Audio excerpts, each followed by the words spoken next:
Today I had planned to do some chopping, but it rained on me, so spent the day in the shop doing what some of you would refer to as port work. A few weeks back, we finished up the final machining, and today I worked on the white box Chinese cylinder. And there's my intake. Transfers. I raised the upper transfers a total of 2 degrees. I had to equalize one and then raise the other. And just cleaned up the lowers and did a crude lung on the intake, and we may wind up raising the intake. And of course you see the casting seam inside there. You may have to raise the intake with epoxy depending on where the numbers fall.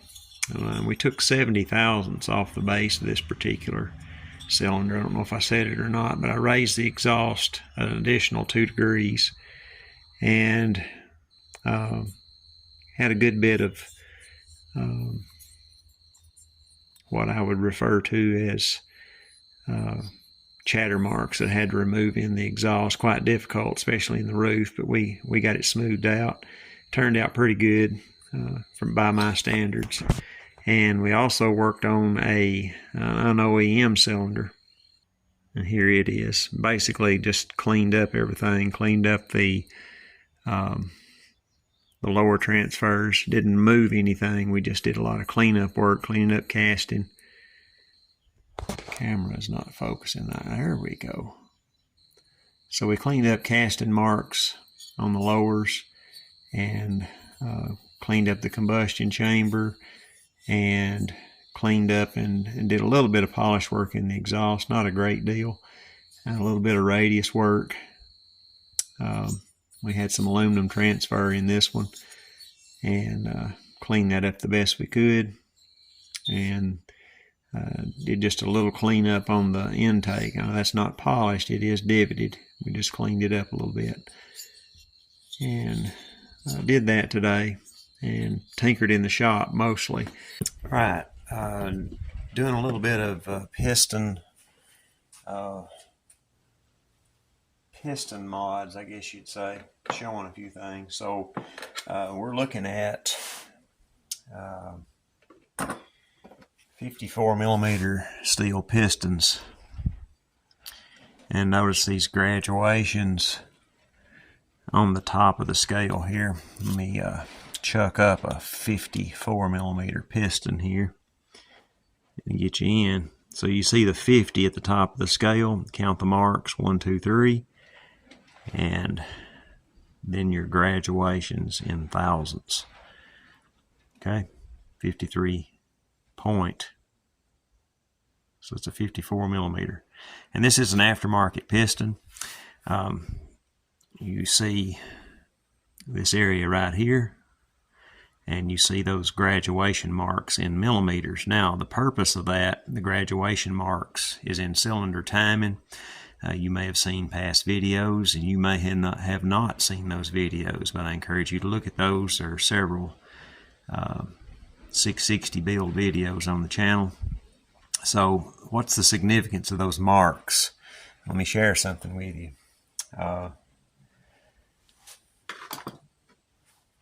This is an early 066 piston.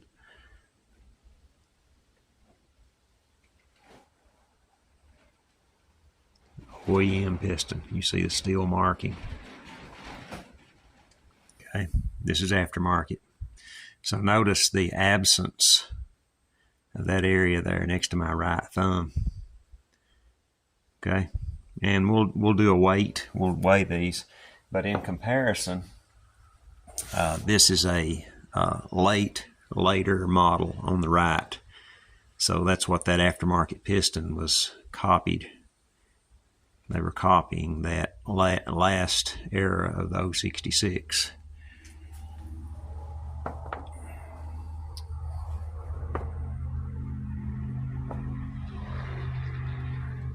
So this is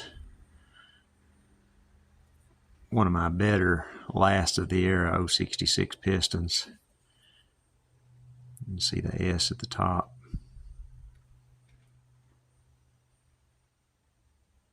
Original equipment. Pretty good shape.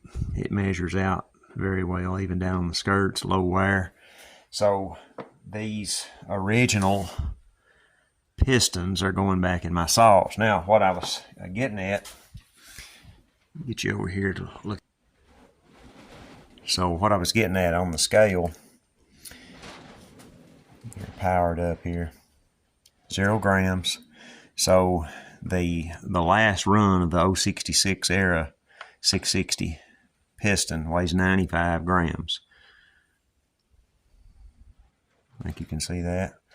And then the early era and a very similar piston, it's 88 grams. So there is a weight difference there. Now, then the aftermarket that we just looked at, 82 grams, even lighter. So from time to time, I'll drop a hint here and there. If we remove those nubs, like is drawn up on this piston, and did a little casting work in here, we can lighten up this aftermarket piston even more. And we've got a whole lot of those. And so that's just something to think about, ways to lighten up these pistons and increase performance. The rotating mass and the weight of the pistons, the rings.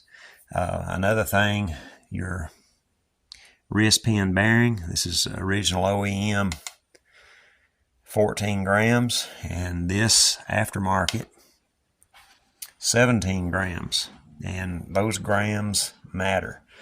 And another thing with these pistons, the one on the right being the last era, the early model 066s, 064s had very good performance that can be attributed to cylinder timing. It could be attributed to this piston, and that would only be found out through by way of testing. Two very similar saws with similar port timing, you know, same bar and chain, etc., or dynoed. But that's one of the distinguishing characteristics of early and late model 066 660s. And thank you to Aaron Lynch for that information. Another little bit of information to talk about concerning measuring instruments. Obviously, this is a dial caliper with standard and metric measurements capability. And there is still a gear, lots of moving parts within this instrument. And while it is very durable, if kept clean and dry and used with a fair amount of care, it's very durable. The vernier is even more durable.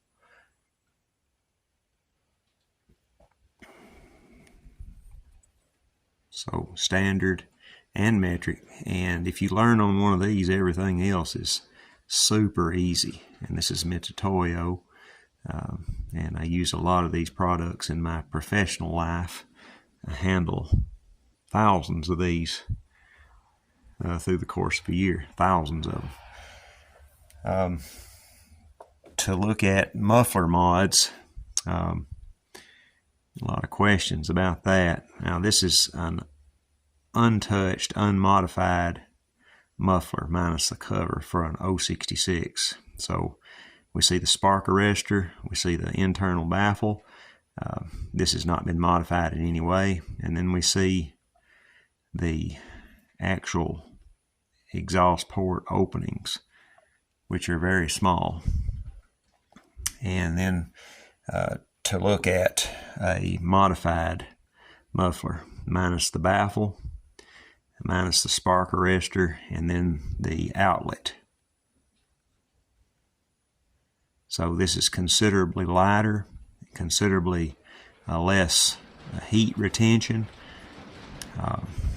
and those holes will be tigged.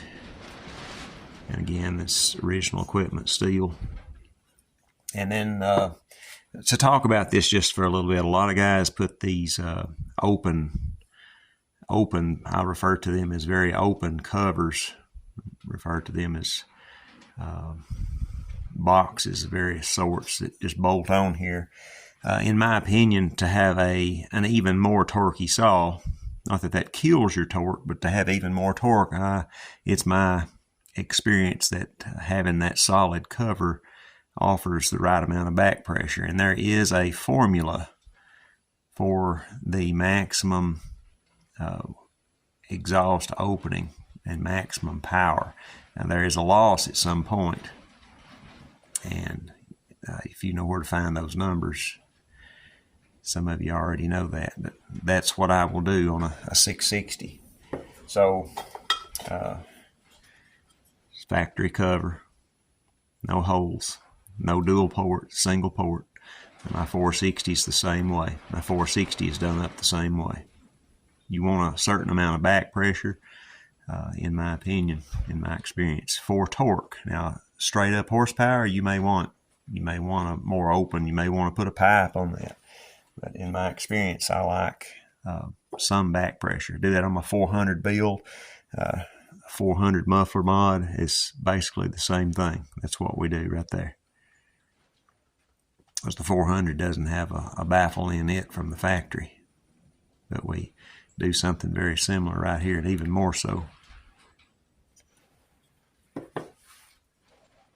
Oh, in this shot, I occasionally drop in on Richard Flagg's channel, and he had a video recently about clone crankcases, and in detail about the bearing pockets.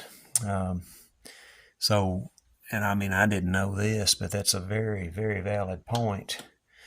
There's a steel insert, STIHL, inside of a steel, STIHL crankcase in the bearing pocket area.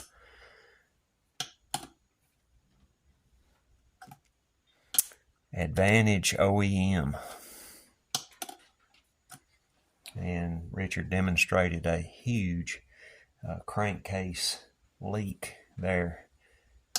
Excellent video. So here's a look at the piston after the port work, and this is a ported piston. And there you see the brand. Of course, you've seen the top surface of the piston already before weight reduction. All right, here are our cylinder gaskets. Now we got two different cylinder gaskets, and there are the part numbers. So right here we have a total of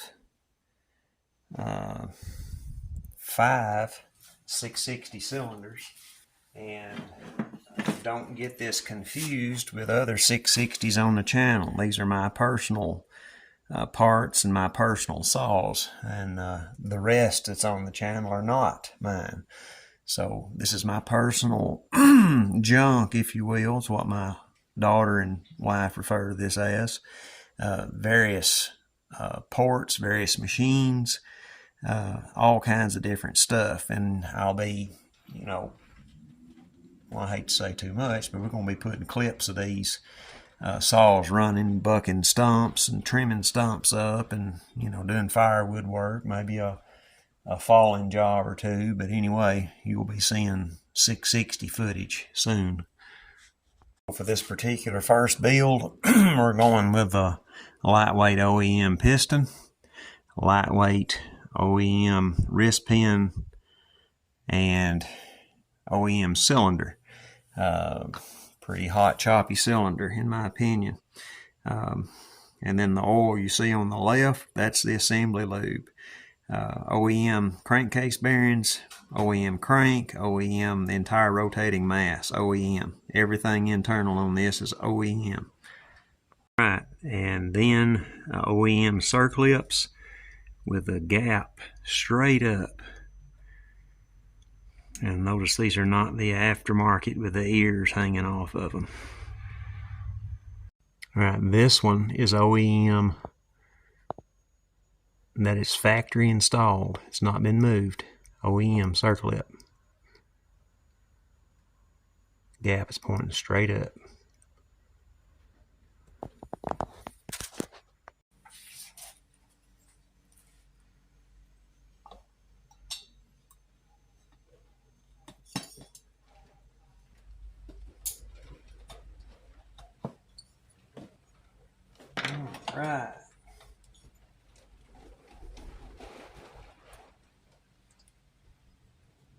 Okay. We are in, and at this point I'm going to stop right here and put just a dribble of oil in there. Fixing to bolt this thing down, cylinder that is. And I want to point out that I'm putting OEM hardware in there. Now this saw has, I've acquired it through the Husqvarna dealership, but anyway, it had Husqvarna hardware holding the cylinder on. So we're going to put STIHL stuff back in it, OEM STIHL hardware. Right, OEM hardware, OEM gasket. Just kind of giving you a look around at what we got going in so that you know, and for my own records as well. Which gasket, I didn't say, and what are those numbers? Well, I haven't said that either. Point the cylinder's torqued down, back off each screw one at a time, and I put a drip of this in the threads and on the head of each cylinder bolt, and then tighten it down. There is no torque spec from me. I just give it what I got, and that holds. I built multiple saws, 660s specifically, and they hold. Fixed to install the ignition module on this particular STIHL MS660, and I want you to notice there's STIHL Japan, okay, and that's what came on the saw. And I bring this to point throughout the channel, various components on STIHL products. So here is the wiring harness for my reference as well as yours on the next one we build. Okay, we're going on to this saw with it, and then into the tank. So right here, I've got a broken terminal. It's a display connector. And as I go, try to fix things back right, correctly, serviceable, because, you know, who knows who gets this saw later down the road. So that's what we're doing. Going to crimp that in on that wire, install our ignition coil, and I will put a link in this video to another video where I gap this out. Alright, so there's our terminal repair, and the gap is set to 19 thousandths of an inch and change. Looking at our wiring, we come through this grommet, everything goes under the pulse line. That spay connector goes there, and then our ground kill wire goes there. So that's what we'll do right here. Kind of started on it already. Here's our new high-speed and low-speed screws for our Japanese Walbro carburetor. Okay, and that's Walbro, not Marlboro, Walbro, W-A-L, Walbro, B-R-O, not Walboro, as in the cigarette, Marlboro. It's Walbro, Japan, STIHL.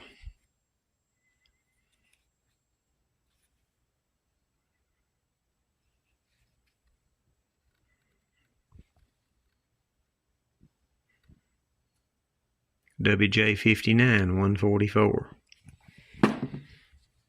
Alright, so here is our new low-speed jet, complete with O-ring, and this goes to the closest side to the saw. This is your low-speed jet.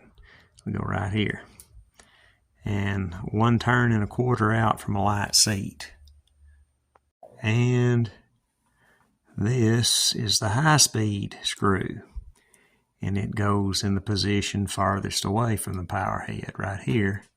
Turn and a quarter out from a light seat. Let you watch the high speed.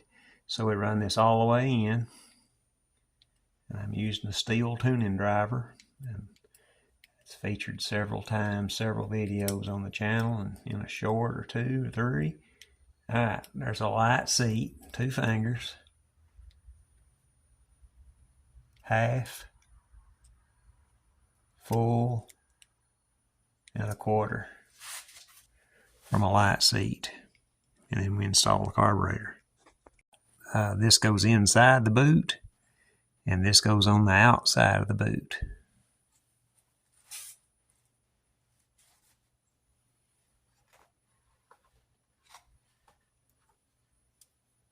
Like so.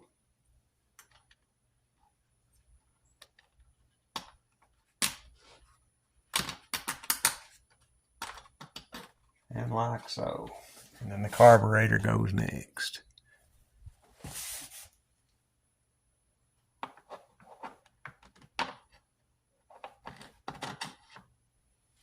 Like so. We plug up the fuel line, pulse line plugs up, and then the throttle lever right here.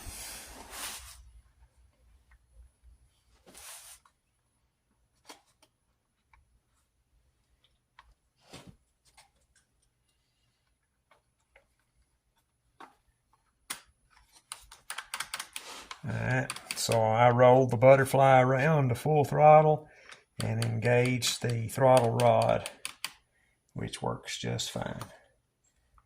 And we check the function of the choke. The choke works. High speed, everything works. Plug up our fuel line.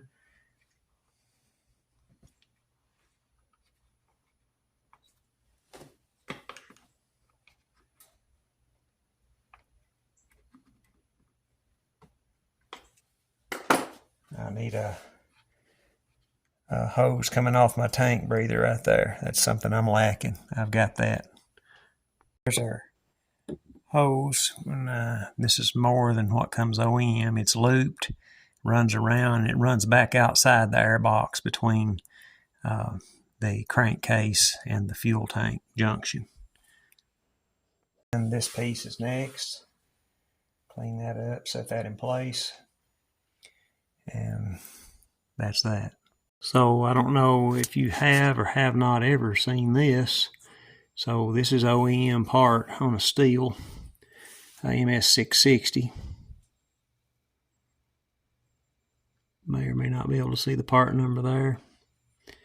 And here is the chain brake reference, how all that goes together, including the brake band. And there we see the oil pump.